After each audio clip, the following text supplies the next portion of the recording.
बदतमीज बहू। सभ्यता से भरपूर शास्त्री परिवार की इकलौती बेटी मोहिनी को बचपन में ही पढ़ाई के लिए विदेश भेज देते हैं, जहां से वो सालों बाद ग्रेजुएशन पूरी करके इंडिया वापस आती है, जो अब संस्कार, सभ्यता, संस्कृति जैसी चीजों से कोसों दूर होती है। एक सुबह मोहिनी शॉर्ट ड्रेस पहने, कानों में हेडफोन लगाए जोर जोर से इंग्लिश गाने गाती हुई घर में घूम रही होती है। सुबह सुबह भगवान का नाम लेते हैं, राक्षसों की तरह चिल्लाते नहीं। पॉप्स, आपको अच्छे गाने की बिल्कुल समझ नहीं है, सो ठीक है, चल पियो। अरे मोहिनी, पापा से ऐसे बात करते हैं क्या? सारी तमीज भूल गई हो। ओह मॉम प्लीज, इतनी बड़ी भी कोई बात नहीं हुई, so don't overreact.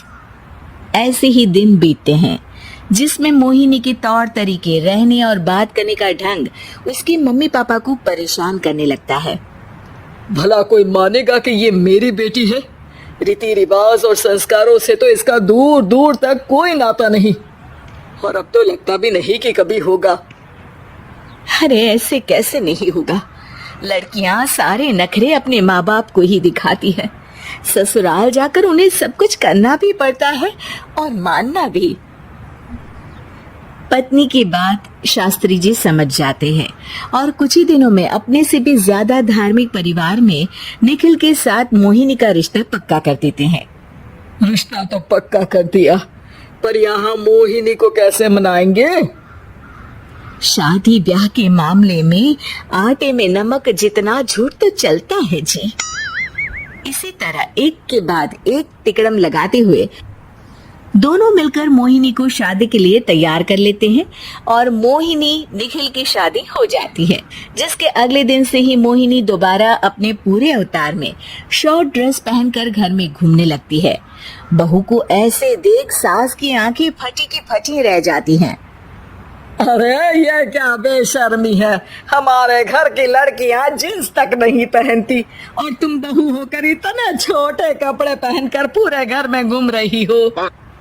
Seriously mom, please आप अपनी इस 80 के दशक वाली सोच में मुझे इंक्लूड मत करो। हाय तौबा, एक तो बेशर्मी दिखाती है, ऊपर से सास के साथ जुबान भी लड़ाती है। अरे जल्दी कपड़े बदल कर आ, घर की पहली आरती तुम्हें ही करनी है। इतनी देर में निखिल भी वहाँ आ जाता है। माँ पापा आने वाले हैं, पूजा का सारा सामान तैयार है ना? ये पूजा हमेशा मेरे बॉयफ्रेंड्स के पीछे पड़ी रहती थी और अब हस्बैंड के पीछे भी आ गई। मोहिनी की बातें सुन सास तो अपना सिर पकड़ लेती है, लेकिन निखिल किसी न किसी तरह उसे पूजा के लिए कन्विंस करके कपड़े चेंज करने के लिए भेज देता है, जिस पर पूजा खत्म होने के बाद वो एक बार फिर अपनी शॉर्ट ड्रेस में आ जाती है। बहू, ये क्या तरीका है? संस्कार नाम की कोई चीज है या नहीं? नहीं ससुर जी, संस्कार मेरा दूसरा बॉयफ्रेंड था, अब तो मेरा उससे कोई कांटेक्ट नहीं है। मोहिनी का जवाब सुन के ससुर तो भगवान नाम जपते वहाँ से चले जाते हैं, लेकिन सास बहू के बीच कहासुनी फिर शुरू हो जाती है, जिसे इग्नोर करते हुए मोहिनी घर से बाहर चली जाती है और देर रात घर वापस आती है।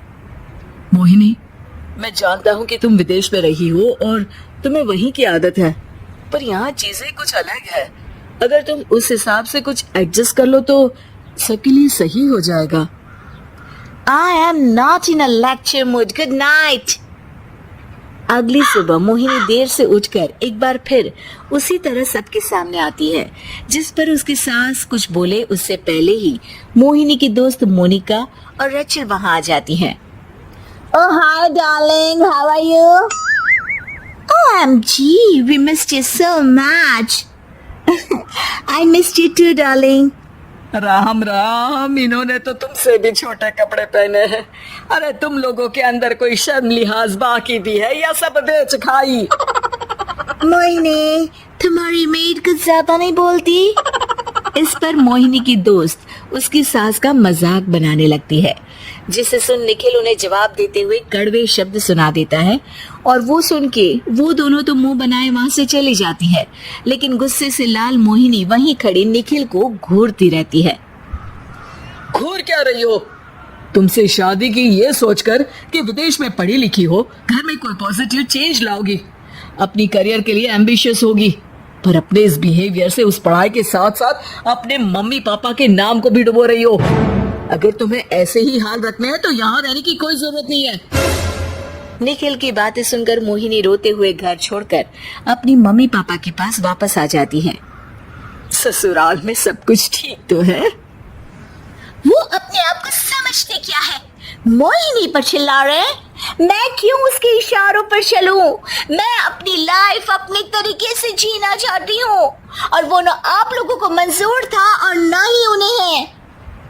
तुम यहाँ नहीं रह सकती। अपने पापा की बात सुन के मोहिनी हैरान रह जाती है। हाँ, तुमने बिल्कुल सही सुना। अगर तुम्हें अपने इस घमंड, बेशर्मी और बदतमीजी में ही जीना है तो तुम यहाँ भी नहीं रह सकती। बेटी, मैं मानता हूँ हमारे यहाँ रीति रिवाज बहुत मायने रखते हैं और हमने उन्हीं के ओवरडोज से बचाने के लिए तुम्हें विदेश भेजा था। एक लड़की जो शादी करके घर और बच्चे संभालती है, उससे तुम अपने आप को ज्यादा समझ सको इसके लिए भेजा था। तुम उससे ज्यादा समझो और बनो, पर तुम तो किसी दूसरी ही ट्रेन में चढ़ गई बेटा। उसके मम्मी पापा बहुत देर तक मोहिनी को सारी बातें समझाते हैं, जिन्हें सुनकर मोहिनी को अपनी गलती का एहसास होता है। वो जॉब ज्वाइन कर लेती है और ससुराल वापस आकर उन्हें मॉडर्न बनाती है और खुद भी कुछ रिवाज सीखते हुए खुशी से रहने लगती है।